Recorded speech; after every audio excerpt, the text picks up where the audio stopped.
کیا اس صورتحال سے نکلنے کا کوئی راستہ بھی ہے؟ کیا امریکہ جنگ بندی کر سکتا ہے؟ کیا وہ پیچھے ہٹ سکتا ہے؟ آئیے اسی کا جائزہ لیتے ہیں۔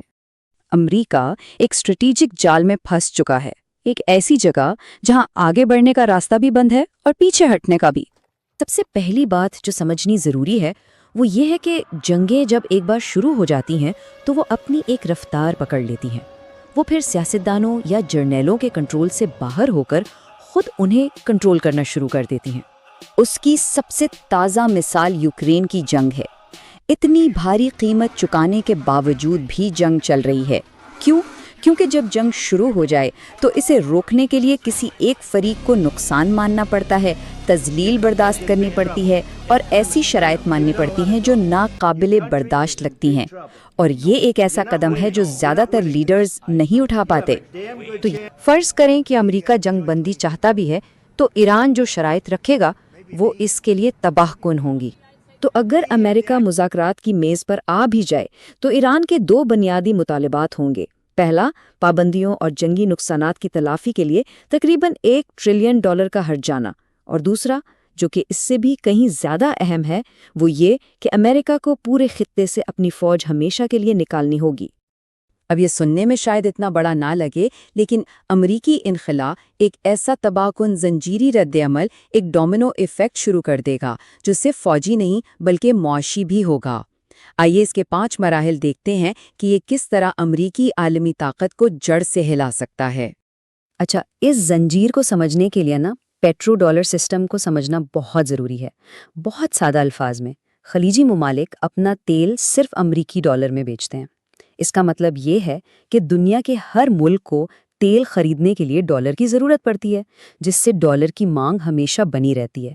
پھر وہ ممالک ان ڈالرز کو امریکی بانڈز اور مارکیٹوں میں واپس لگا دیتے ہیں، جو امریکی معیشت کو سہارا دیتا ہے۔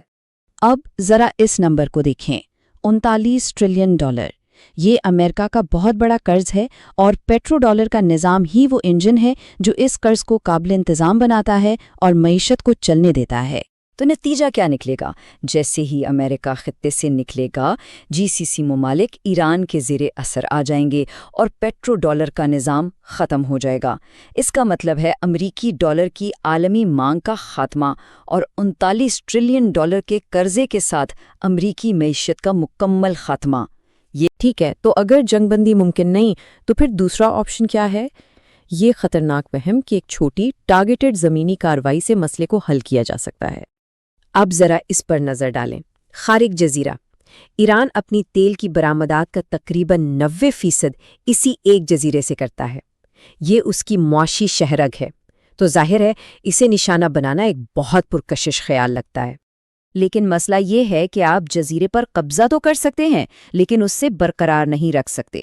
جیسے ہی امریکی فوجی وہاں اتریں گے، ایران ساحل سے توپخانے اور میزائلوں سے حملہ شروع کر دے گا۔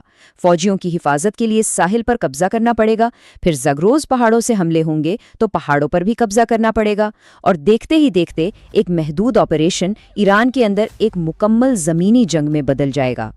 اور تاریخ ہمیں اس کی واضح مثال دیتی ہے۔ ویتنام کو یاد کریں، 1965 میں صرف 3000 مرینز ایک محدود مشن پر بھیجے گئے تھے۔ 4 سال بعد وہاں 500,000 امریکی فوجی ایک نہ ختم ہونے والی جنگ میں پھنسے ہوئے تھے۔ اسی کو مشن کریپ کہتے ہیں۔